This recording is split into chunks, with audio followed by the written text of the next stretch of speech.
Imagine walking into a home you didn't ask for, one that fell into your hands with a single line in a will. On paper, it's a gift. In reality, it feels more like a question mark carved into brick and wood.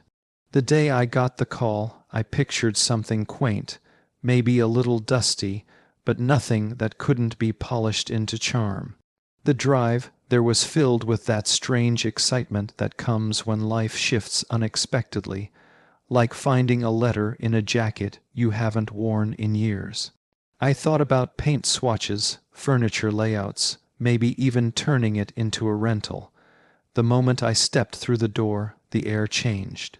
Not in a dramatic, storm-swept way, more like the pause before someone says something important. The place was old, sure, but it wasn't falling apart. There was this faint scent, not exactly unpleasant, but layered, like decades of stories trapped in fabric and wood grain. My shoes echoed too sharply against the floorboards, as if the space was reacting to my presence. Still, nothing screamed danger. Just odd. As I wandered from room to room, I noticed Quirk's door frames slightly off-center, light switches in places that made no sense, and an upstairs hallway that narrowed in a way that felt almost deliberate. I told myself every old house had its peculiarities. It wasn't until I found the box in the attic that things began to shift. The box wasn't hidden exactly. It sat under a yellowed sheet, tucked into the farthest corner. Inside were brittle envelopes tied with twine, a journal with no name on the cover, and a bundle of photographs that seemed wrong. The people in them smiled, but their eyes didn't match their expressions. Behind them, the house looked the same as it did now, down to the peeling paint on the banister. Yet the dates on the photos suggested they were taken decades apart. I tried to shake off the unease.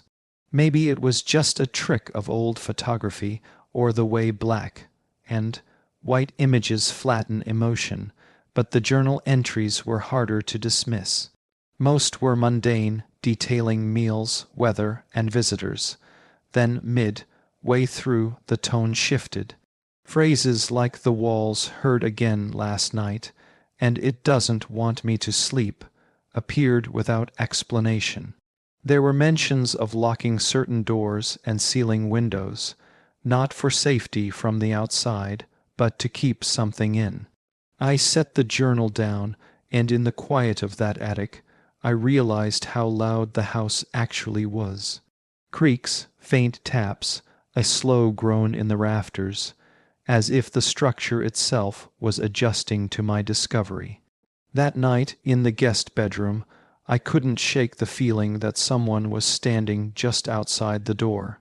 I didn't open it. The next morning, I walked the perimeter of the house and found something I'd missed, a narrow section of wall that jutted out oddly between two windows. Inside, the room it bordered was smaller than it should have been. There was space missing, hidden space.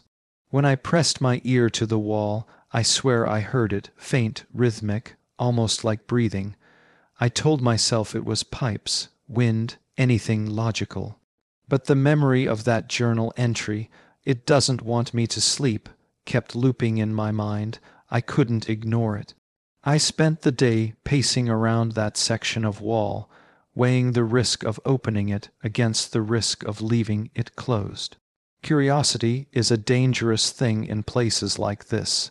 It feels like peeling back a bandage when you're not sure the wound underneath has healed. By evening, I couldn't stand it anymore. I brought up a crowbar from the basement, a flashlight, and the stubborn conviction that I needed to see what was behind there. The first plank came off with an aching groan, the nails reluctant to let go. Dust poured into the hallway, coating the beam of my flashlight in a hazy gold. Behind the boards was another door, narrow, painted the same color as the wall, with no handle.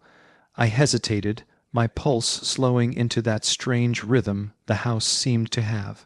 I wedged the crowbar into the seam and pushed. The door opened an inch, then another, releasing a breath of air so cold it felt almost wet. Inside was a space no bigger than a walk-in closet. The floor was bare wood, warped and dark in spots. A single chair sat in the center, facing the wall. Rope lay in coils at its feet, and there, carved into the plaster in uneven, desperate lines, were words, "Do not stay after dark." It was the kind of warning you want to laugh off, except there's nothing funny about the way the letters slanted, like they were scratched in hurry and fear. I turned to leave, but something caught my eye, a crack in the opposite wall, just wide enough to see through. I crouched down and peered inside. Beyond was another room, much older in construction, with stone walls and no windows. My flashlight caught the edge of something metallic on the floor shackles, rusted through but still locked to a ring in the stone. The beam shifted and revealed a dark stain spreading from that spot outward, its color deeper than dust or age. I stepped back fast, my breath catching. This wasn't a quirk of architecture or a forgotten renovation. Someone had built this house to hide something, and judging from the journal entries, whatever it was had never left willingly. The next few days became an obsession. I scoured town records, visited the local historical society, even dug through the archives of the newspaper.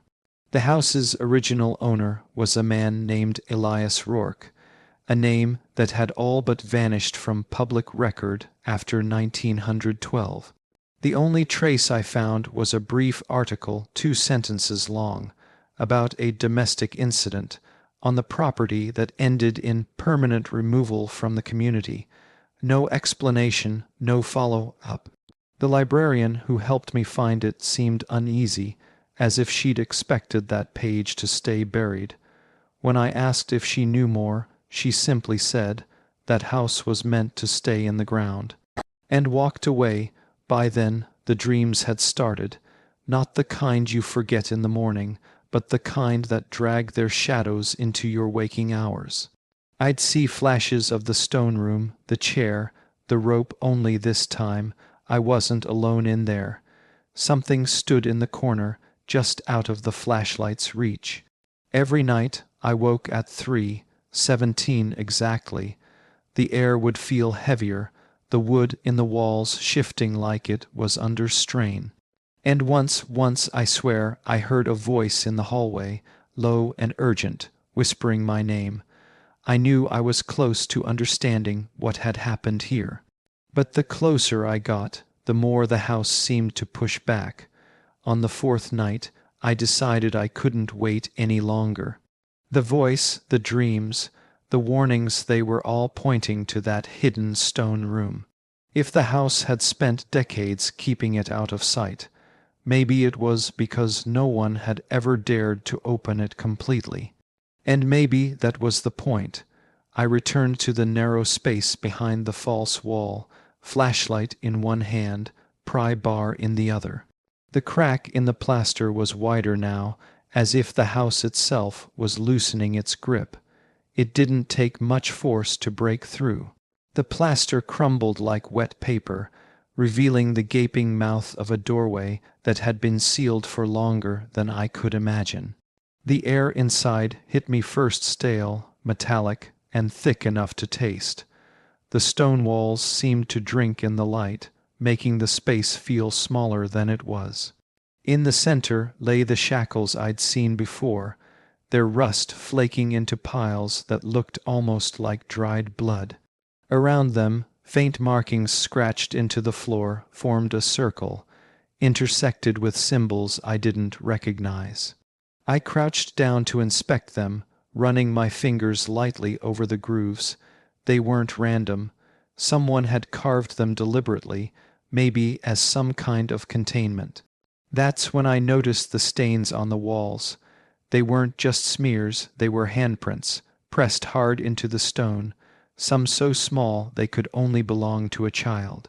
My flashlight swept across the far corner, and that's when I saw it, a small wooden chest, its lid warped but still closed with a rusted latch. I hesitated. Every instinct screamed at me to leave it alone, but my hands moved anyway, prying it open. Inside were fragments of clothing, brittle with age, and a stack of letters so damaged they nearly disintegrated as I touched them. Only a few words were legible. Confined won't stop not human. One letter, better preserved than the rest, was addressed to Elias Rourke himself. The handwriting was frantic, almost tearing through the paper. "You cannot keep it here. The blood will never dry. The walls will remember."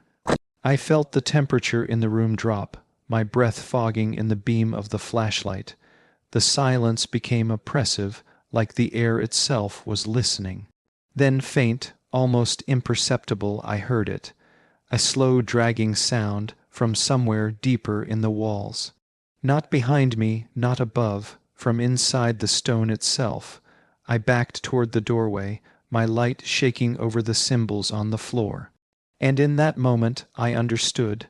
This room wasn't a prison for a person. It was a seal, a boundary. And by opening it, I had broken that boundary. That night, I couldn't bring myself to sleep in the house. I drove to a motel 2 towns over, but even there, the dreams followed clearer now.